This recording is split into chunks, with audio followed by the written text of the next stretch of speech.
more information or schedule an appointment by calling 530-674-1150 or on the web at shawassociatesinc.com. Shaw & Associates is proud to support community radio.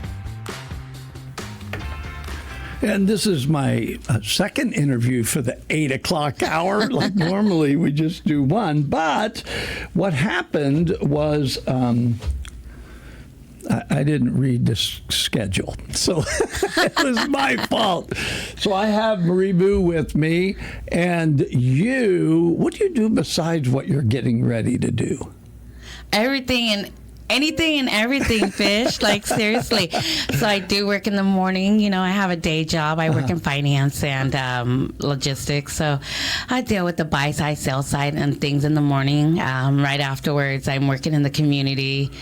I co-founded a nonprofit organization here locally called Share Hmong, and it's pretty much just to network and provide resources to the Hmong community, the larger community out there, bridge the gap, and that's what we do. So I work closely with the youth and the seniors. Oh, on good. The side. I'm a senior. Do I fit in that You category? do. And you should join our Seniors on the Go event in Oliver's. We do it once a month. So I do that. And then aside from that, I'm part of the... You're a long way from senior. No, but the most important thing is I find that our seniors and our youth groups, they're two very vulnerable groups. And if we don't, help them out and give them a hand, they tend to fall through the cracks. So those are the two groups that I work closely with. I enjoy it. I absolutely enjoy it. Well, worse than falling through the cracks, Marie, sometimes they end up as DJs. At least they have an office to go to. Yeah, exactly. So let's talk about this. You are running for the office of Yuba County District 1 Supervisor. I am. Okay. Marie, what were you thinking? I always say this to people because they'll say, Fish, why don't you run for office? And it's like, it's a lot. It is a lot. I think what drove me to it, a little bit about me. I grew up here. Mm-hmm. So I went to, Linda School, the famous Alicia School that's no longer there. Graduated from Lyndhurst High School. Went on to Yuba College. And Go Blazers. Yes, go Blazers.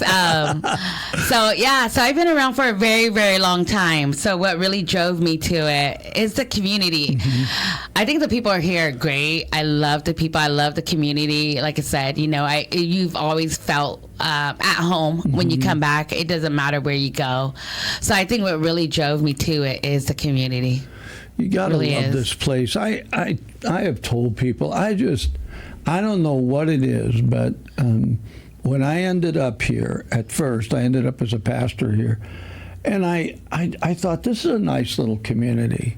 But, man, it just grips your heart. It's just like, this is a good place and a place that you want to give back to. Absolutely. The community gives a lot. It really does. I don't know if anybody's ever counted the number of nonprofits we have. Oh, right? Yeah. We're a nonprofit, and it's like, I wonder how many, but there's a lot. There's a lot. And we're always reaching out to help each other. Doesn't matter what it is. Oh, let's go do that, right? Oh, yeah. So you've probably picked up trash with Say Love. I haven't yet, but I've picked up trash. So we do have the Hmong American Association. We pick up trash, and then, we do things just to get the kids out, get them involved in the community. I've said this before. I've had a couple of interns that were Hmong, and I asked them, do you know why you're here? Do you know the history? Do you know the story? And they're like, no. And I'd go, ask Grandpa. Yeah. Ask Grandpa, because Vietnam vets would honor your grandfather, and because of the relationship. And so it's a real big deal, right? It's a big deal.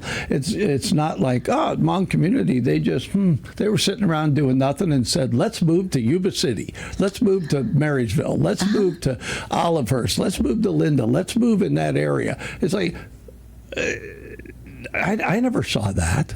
They just moved. There was a reason. There was a purpose. And I think sometimes we forget to be thankful.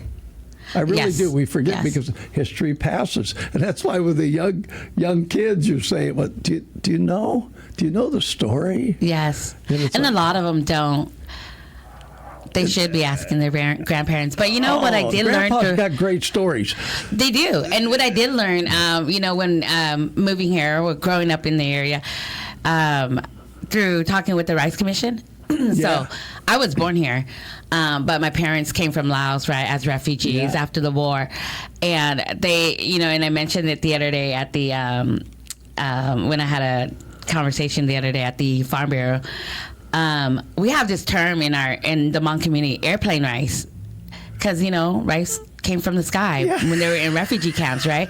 And then little did we know, like, we had this connection with Yuba Sutter area prior to us even being here. And then once we got here, we found out the rice came from here. Yeah. I love the agriculture area here, and I think that's what really brought us here, because that's what they did. My parents farmed. I was in Japan, and they love Calrose rice. Yes. Even though they grow rice, Yes. but they love Calrose Yes. rice. You it's can't like- get me off of anything else. I Like, I know, would even same do with like us. jasmine rice. I still go back to my Calrose rice. My wife has 3 rice cookers. Yeah. She got me a new one, and it's really cool. I mean, we'll talk about you running for office rather than me talking about my rice cooker that she bought me, which is a really weird deal because you always say, men, don't buy a kitchen appliance for your wife at Christmas. But I guess it's okay to give your husband a rice cooker. So she can go back and use it. Well, yeah, because I use it. Right, I love it. So tell me to do this job, to run for this office, and to do it. What do you want to do more than anything, Marie, to make a difference? I think what we really need here is a leader that shows up and listens. We've had great leaders. I love who we have in office right now. Andy's doing a great job. I mean, Andy's been in there for 16 years. Has he really? 16 I remember years. when he ran. It's like, gosh, have I known him that long? I think like 2009 or something. Yeah, So he's a great guy. yeah, he is, and he's done a great job. But I think that we need a new face, younger, more energetic, somebody who's really Much gonna better looking than Andy. Oh, did I Somebody say who's that? somebody who's gonna be able to connect and connect well with the community. Yeah, I think we have a lot of young families here, Yes. and there are we just really need somebody who's gonna show up Yeah. for the community, and that's really what drove me to run, is the community. I think my biggest thing is making sure that our families are still continue to be safe, right? Public safety, absolutely. Every community needs to make sure that our public safety is top notch and top priority. Second thing is infrastructure. We have areas that have been forgotten, that are long overdue, that needs to be revisited and looked at. And, I visited these areas a few weeks ago, and I see kids, riding their bikes through potholes and broken sidewalks, and I'm having a heart attack, praying that they don't You are trip a and fall mom. things, and those are areas that I want to Yeah. go back and refocus on, because, every family in this area deserves to live in an area that's safe for the children, and aside from that, we're building a lot of homes here. We're growing at a very rapid rate, Yes. with homes, and I think that in order to continue to sustain the families here, we need to make ourselves attractive and attract jobs, bring jobs, and so those are my top 3 priorities if I'm in office. Jobs. So what area does District 1 cover? So District 1 covers I realize the you've been Linda working area. with the other supervisors. Yeah, So I it's have. the whole thing in Yuba It is. County. But District 1 covers what now? The Linda area. Oh, Linda area, the famous Costco. yeah. So that area over all the way down to Yuba College, past Yuba College, down to Wow. Griffith. Yeah, so it's a gorgeous place. I grew up there, and so I grew up in District 1, and so that's where my heart is. That really is where my heart is. My concern is that you're going to spoil the people of District 1. And they deserve it. You know, they really deserve it. And so, you know, as a mother, I think that that's what makes me different is being able to give the perception of a mother. What does a mother want?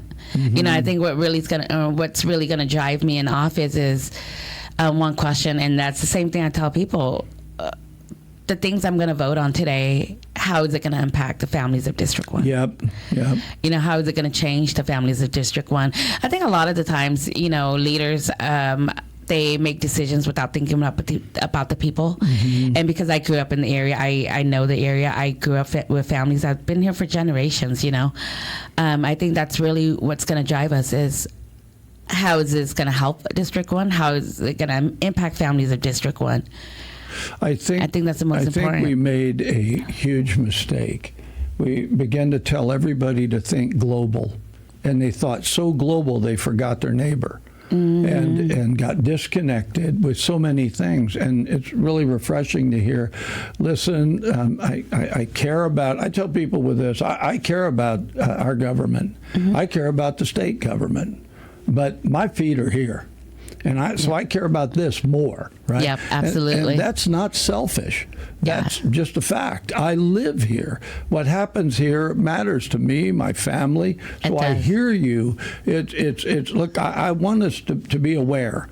But you grew up there. That matters to you. That's absolutely. That is your old, as they say, stomping ground. That is my stomping ground, and you can't take me away from that place. I did. You know, I got married. I moved away for a few years, right? And then I'm watching my kids. I was like, you know what? I'm going back home. So I came back, raised my family here. My children are. Was your husband from here? He was. He was. He's actually from West Linda. He grew up in West Linda. Yeah, and so he was from here, so he understands, you know. And when I said, hey, you know, I think I'm gonna run, and he goes, why? And I said, because our people needs us. And so he's been really supportive. Like my children has been absolutely supportive. That's cool. I kind of think sometimes like I'm being selfish because, you know, me doing all this and everything else in between it's taken a lot of time away from my family, but they've been super helpful, super understanding, and I think my kids are just great. My husband's great. I feel like no matter what we're doing, but in particular with any office, any government office, to have the support of your family when you go to run for office, them knowing this is going to take time to make change is a lot of work. Yes. And I think that support of family is huge. Yes. Huge. And it makes a big difference. And I know with corporations, a lot of times if they're looking for an area to move, they'll check the schools and everything because they want all their executives and all the team that's going to move. They want to know that they can fit in that area. Yes. Because they're not interested in losing people. Yes. And one of the things that when I was studying business, they said that corporations had started to, in their interviews, interviewing the person, the prospective person, and their spouse, so they could find out if they were open to if they had to move or whatever.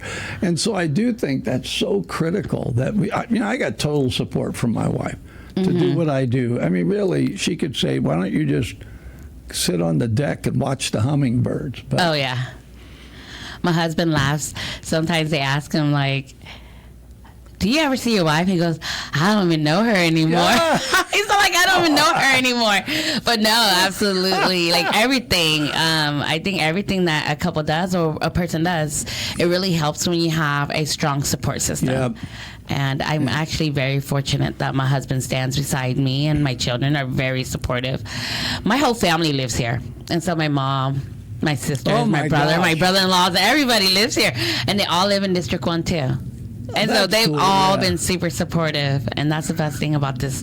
And that's what made it so easy for me to keep fighting and wake up every morning and keep knocking on those doors. It's like, I have the support of a family, and they're all here. All right, so last question. Sure. You and I will just chat. right? We will. Oh, yeah. So last thing, what do you, more than anything else, what do you want the voters to know, not just about you, but what you want to see change? So what I want the voters to know is I am accessible. My phone number is out there. My email address is out there, and I invite you to call me. I've met several of them. We've talked about their wants, their needs, what they want to see. And I hear all that. And I want them to know that I'm listening. Mm-hmm. I'll be the kind of leader that listens. And I think great leadership comes from collaboration and listening. So I want the voters in District 1 to know that I'm accessible. They can call me day or night, text me, call me, email me.